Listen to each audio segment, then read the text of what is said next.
જય જિનેન્દ્ર મિત્રો, હું તૃપ્તિ શાહ અમદાવાદથી શ્રી મણિભદ્રા એસ્ટ્રોલોજીમાંથી. ઘણા સમયથી અતિ વ્યસ્તતાના કારણે હું વિડીયો નથી આપી શકતી, તે માટે દિલગીર છું.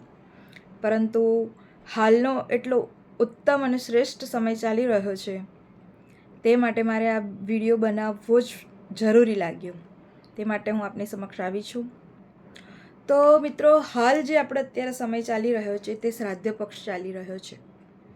અને આ એટલો સુંદર સમય છે કે જે પિતૃઓએ આપણને આ પૃથ્વી પર આ દેહ આપ્યો, આ શરીર આપ્યું, આ શરીરની રચના કરી, જેમની કૃપાથી, જેમના આશીર્વાદથી આપણને આ પૃથ્વી પર અસ્તિત્વ મળ્યું, તે પિતૃઓ આ શ્રાદ્ધ પક્ષ દરમિયાન પૃથ્વી પર પધારે છે.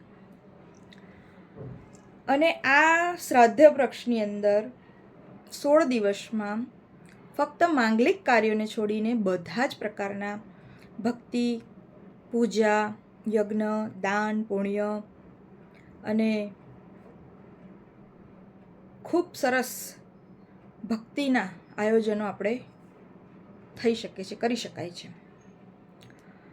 ખાસ આ વિડીયો બનાવવાનું એ કારણ કે હાલની પેઢી કે અમુક બીજા પણ જે અજ્ઞાની લોકો છે, જે આ સમયને અથવા તો પિતૃ અથવા શ્રાદ્ધ પક્ષ માટે અજ્ઞાનતાની વાતો કરે છે, તેમને બકવાસ સમજે છે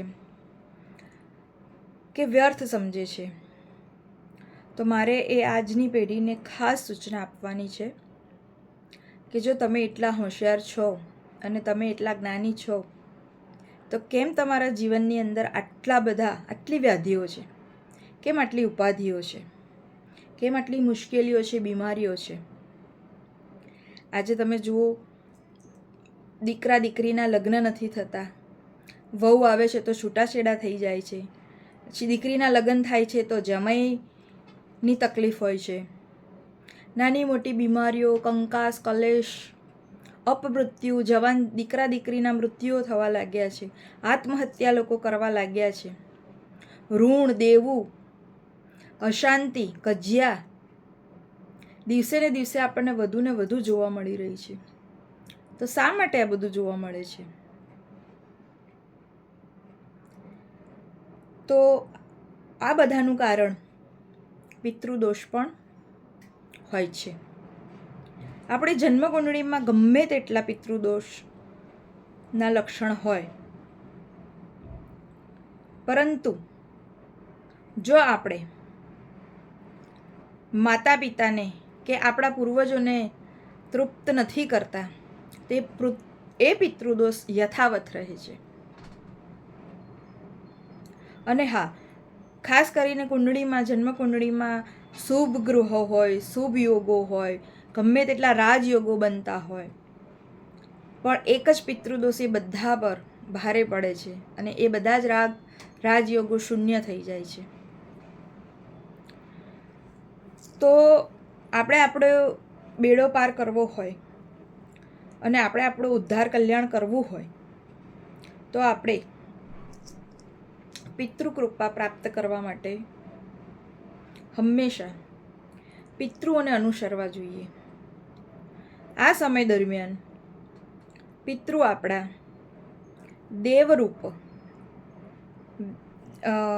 દેવરૂપ આપણા સંસ્કારોમાં, આપણી શિક્ષા દીક્ષામાં વિદ્યમાન હોય છે.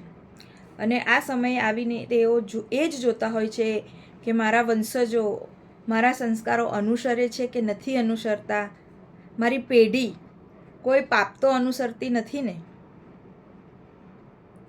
પરંતુ હાલના સમયમાં કોઈને કોઈ પુણ્ય કરવું નથી, દાન નથી કરવું, દરેક વસ્તુ એ બધું વ્યર્થ લાગે છે, ભક્તિ નથી કરવી, એ બધું વ્યર્થ લાગે છે, ઢોંગ લાગે છે. સાયન્સ સમજાવે છે આપણને, જે ધર્મ કરે છે તેને પાગલ સમજે છે. ધર્મ કરવાવાળી વ્યક્તિને તો લોકો ગાળો આપે છે કે આ તો ઢોંગી છે. એટલે એ એના પિતૃઓના સંસ્કાર છે. જે સારી વ્યક્તિ છે, જે સંસ્કારી છે, જે શિક્ષિત છે, દીક્ષિત છે, એ ક્યારે કોઈની નિંદા નથી કરતી. તે પોતાનું કાર્ય જ કરે છે. આ હું નથી કહેતી, પણ આ શાસ્ત્ર કહે છે. ઋષિમુનિઓ કહીને ગયા છે કે જો તમે કોઈ પણ સમસ્યાઓથી વધુ ને વધુ ઘેરાતા જતા હોવ, વધુ ને વધુ પીડિત થતા, તમે જુઓ અત્યારે કોર્ટ કચેરી લોકોને કેટલી સજાઓ, વિવાહમાં વિલંબ, સંતાનોના લગ્ન નથી થતા, લગ્ન થાય છે તો સંતાનો નથી થતા, ઘરની અંદર નાની નાની બીમારીઓ રહ્યા જ કરે છે, કોઈક ને કોઈક એક વ્યક્તિ બીમાર રહે છે ઘરની અંદર, સંઘર્ષ, ઋણ, કરજા, વ્યવસાય હોય તો વ્યવસાયમાં વૃદ્ધિ ના થાય, આ બધું વગેરે વગેરે જોવા મળે છે.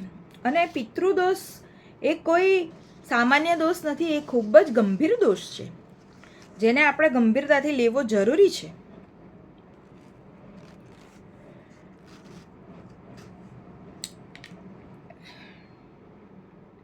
જો આપણે આ ગંભીરતાથી નથી લેતા તો આપણે ક્યાંક ને ક્યાંક દોષમાં છીએ.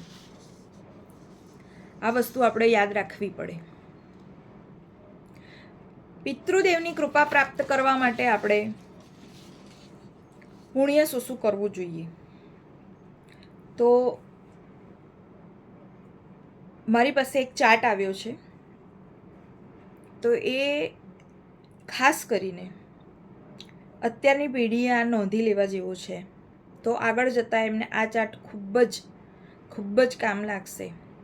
જ્યારે તમારી પાસે કોઈ રસ્તા નહીં રહે તો આ મારો વિડીયો સેવ કરીને રાખજો, તો ભવિષ્યમાં તમને જરૂર કામ લાગશે. તો આ પિતૃપક્ષ દરમિયાન આપણે શું પુણ્ય કરવા જોઈએ? તો પહેલું તો એમાં એવું કહ્યું છે કે પુણ્ય અને દાન કરતાં પહેલાં આપણું આચરણ એવું હોવું જોઈએ કે આપણે કોઈનો હક ના મારીએ, કોઈની ધન સંપત્તિ હડપવી, લઈ લેવી, પડાવી લેવી તેવા મનમાં વિચાર શુદ્ધા ના આવવા જોઈએ. કરવાની વાત તો ઘણી દૂર છે. કોઈને મારવું નહીં, કોઈની હત્યા ના કરવી, કોઈનું અહિત ના કરવી, કોઈની નિંદા ના કરવી. કોઈ સામેવાળું ગમે તેવું આપણને ખબર હોય કે આ વ્યક્તિ આવી છે, પણ તેની નિંદા ના કરવી. અને હંમેશા તેમને ના ફાવે તો ઓછું બોલીએ, પણ દરેક વડીલોને માન આપો, દરેક માતા પિતાને, સંતાનો માન આપો. તેમના મોટા વડીલ, કાકા બાપા, મોટી મમ્મી હોય, કાકા કાકી હોય, નાના કાકા કાકી હોય, સંતાનો માટે તો કાકા મોટા બાપા હોય કે નાના કાકા હોય, બધા વડીલ જ ગણાય. તે બધાને માન સન્માન આપો. ભલે પછી પાડોશીમાં પણ હોય તો પણ વડીલ જ કહેવાય, વડીલોને માન સન્માન આપો.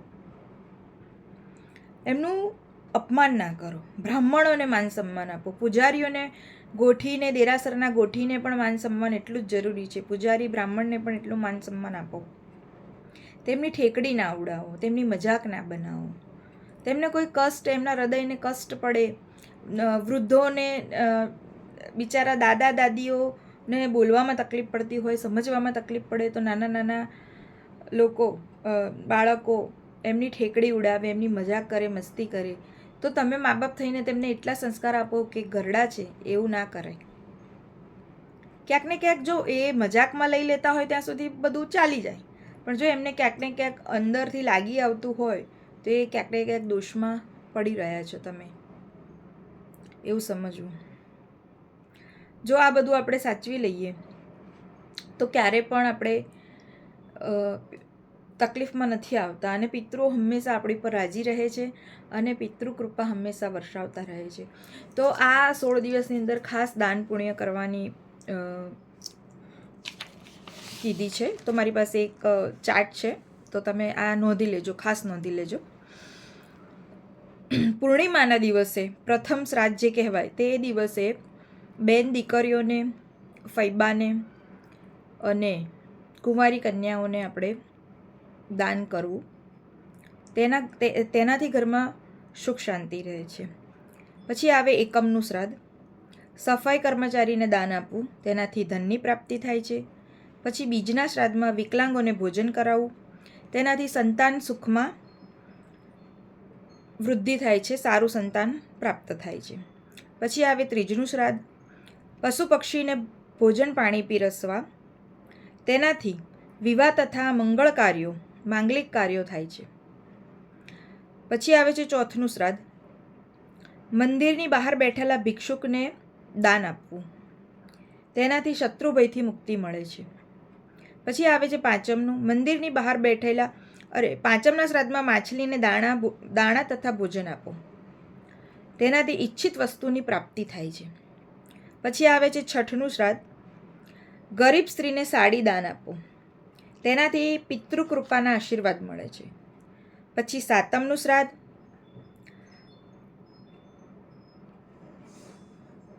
કાગડાને ભોજન આપો, તેનાથી દેવોની કૃપા પ્રાપ્ત થાય છે. પછી આવે છે આઠમનું. બાળકોને ભોજન, નાના નાના બાળકોને બટુક ભોજન કરાવવું, દેવોની કૃપા પ્રાપ્ત થાય છે. પછી નવમનું શ્રાદ્ધ.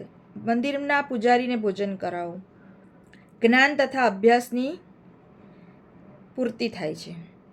પછી આવે છે દસમનું.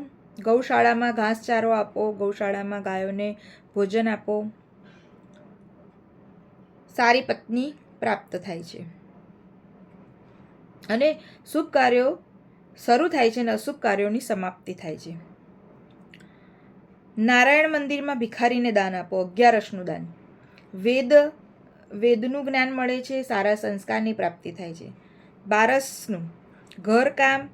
ઘરકામ કરતા કર્મચારીને ભોજન કરાવી વસ્ત્રદાન ભેટ આપવું, તેનાથી સોના ચાંદી વસ્ત્ર આભૂષણોની પ્રાપ્તિ થાય છે. પછી આવે છે 13નું શ્રાદ્ધ. વૃદ્ધાશ્રમમાં વસ્ત્રદાન કરો અને ભોજન કરાવો, વાહનની પ્રાપ્તિ થાય છે. 14નું. અનાથ અને ભિખારી લોકોને, અનાથ, બીમાર અને ભિખારી એટલે કે જેનું બિચારાનું કોઈ ના હોય, બીમાર હોય તેવા લોકોને ભોજન આપો અને વસ્ત્રનું દાન આપો. આપણું જીવન પરિપૂર્ણ થાય છે અને આત્મતૃપ્તિની પ્રાપ્તિ થાય છે. પછી આવે છે અમાવસનું શ્રાદ્ધ. તો આ દિવસે ખાસ, જો આ કશું જ ના થઈ શક્યું હોય, આટલું બધું કરવા માટે તમારી પાસે ધન પણ એ પ્રમાણે હોવું જોઈએ, પણ યથાશક્તિ થઈ શકે તો કરી શકાય. ક્યારેય પોતાની શક્તિ ગોપાવવી નહીં દાન પુણ્ય કરવા માટે, કારણ કે દાન કરવાથી હંમેશા તમને મળવાનું જ છે, પિતૃ કૃપા પ્રાપ્ત થવાની જ છે કે દેવ કૃપા પ્રાપ્ત થવાની જ છે. એટલે શક્તિ ગોપાવવી નહીં. અમાવસના શ્રાદ્ધના દિવસે પિતૃ તર્પણ અવશ્ય કરાવવું, બ્રાહ્મણોને ભોજન કરાવવું, ગૌશાળામાં ઘાસચારો આપવો અથવા કંઈ પણ ભોજન આપવું, રોટલી, ગોળ, ખાંડ, ઘી એ રીતે લોકો કરીને આપતા હોય છે. બ્રાહ્મણને વસ્ત્રદાન કરવા, અન્નદાન કરવું અને કાગડાને પણ આપણે એ દિવસે જમાડી શકીએ. એટલે જો આ 14 કે 15 દિવસ આપણે ના કર્યું તો 16મું શ્રાદ્ધ એ સર્વ પિતૃ શ્રાદ્ધ ગણાય. એ દિવસે સર્વ પિતૃઓની શાંતિ માટે આપણે જે કંઈ પણ કરી શકતા હોય તે કરવું જરૂરી છે. કરશો તો તમારું સારું જ થવાનું છે. એમાં 7 નહીં, એનું ફળ જુઓ, આમાં લખ્યું છે કે 7 નહીં પણ 72 પેઢીના પિતૃઓ પસંદ થાય છે અને તેમના આશીર્વાદ આપણને પ્રાપ્ત થાય છે. તો આ વિડીયોને બિલકુલ ગંભીરતાથી લેજો અને આ વિડીયો તમને ભવિષ્યમાં કામ લાગે તે માટે જ મેં વિડીયો બનાવ્યો. બાકી હું ખૂબ જ વ્યસ્ત છું, પરંતુ મને એવું લાગ્યું કે ભવિષ્યમાં જે પણ નવી પેઢી આવી રહી છે તેને આ વિડીયો જરૂરથી કામ લાગશે. વિડીયો લાંબો થઈ ગયો છે પરંતુ બનાવવો જરૂરી હતો, કેમ કે આવનાર પેઢીનું કલ્યાણ કદાચ મારા આ વિડીયોથી અને આ જ્ઞાનથી થઈ શકે, તે માટે મેં આ વિડીયો બનાવ્યો છે.